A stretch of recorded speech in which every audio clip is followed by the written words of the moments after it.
Thank you, Mr. President. Esteemed colleagues, I rise to sponsor Senate Bill number 1483 under Committee Report number 7, which seeks to extend the duration of the Second Congressional Commission on Education, or EDCOM-2, thereby amending Republic Act number 11899. EDCOM-2 was established in 2022 to undertake a comprehensive national assessment of our educational system and to recommend structural reforms that would strengthen its quality, equity, and responsiveness to national needs. There is no doubt that the Commission has carried out this mandate in a manner that honors the intent of Congress.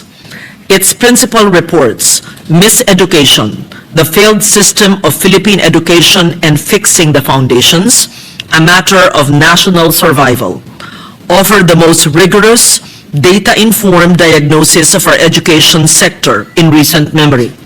These studies describe persistent and systemic deficiencies that require sustained national attention, including critically low early childhood program participation, a classroom backlog of 165,000 units, chronic textbook shortages, widespread stunting and undernutrition among our youngest learners, and high attrition rates in higher education. Crucially, the significance of EDCOM-2 lies not only in its diagnosis but also in how it has acted on those findings. The Commission brought together national agencies, local governments, schools, research institutions, and civil society partners to translate evidence into reform. Its work has informed legislation, guided appropriations, strengthened administrative coordination, and established pathways for institutional development. In the 19th Congress, the work of EDCOM-2 contributed directly to the passage of 10 landmark laws that expanded access, promoted equity, improved quality across our education system.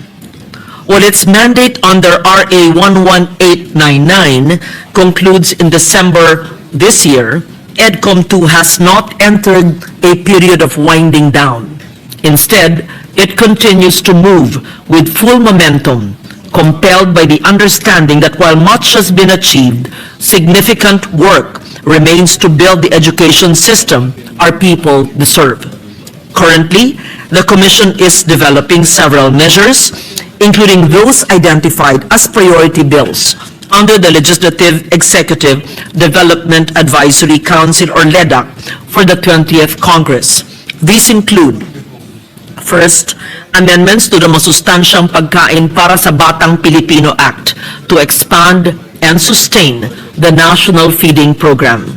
Second, amendments to the Government Assistance to Students and Teachers in Private Education Act to broaden voucher coverage to students from kindergarten to grade 6. Third, amendments to the Universal Access to Quality Tertiary Education Act to guarantee tertiary education subsidy eligibility to students who need it most. Fourth, amendments to the Teachers Professionalization Act to introduce practical components in licensure pathways and open multiple routes to teacher qualification. Fifth, amendments to the Local Government Code on Special Education Fund to align the SEF utilization with current education needs and to strengthen local education governance. And six, Classroom Building Acceleration Program Bill, just sponsored now and championed by EDCOM-2 co-chair Senator Bam Aquino, to close the classroom gap and to ensure adequate learning spaces nationwide.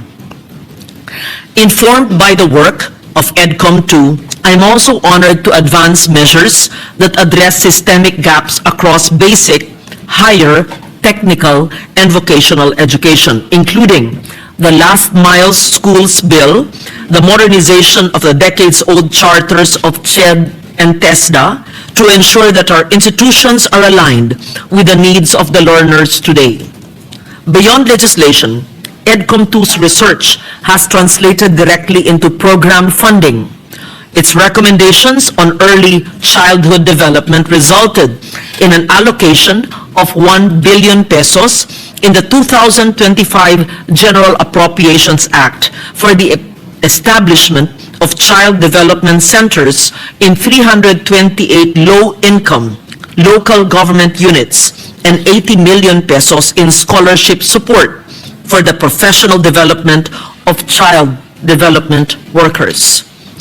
The Commission also identified long-standing misalignment in professional education and licensure policies across CHED, TESDA, and the Professional Regulation Commission.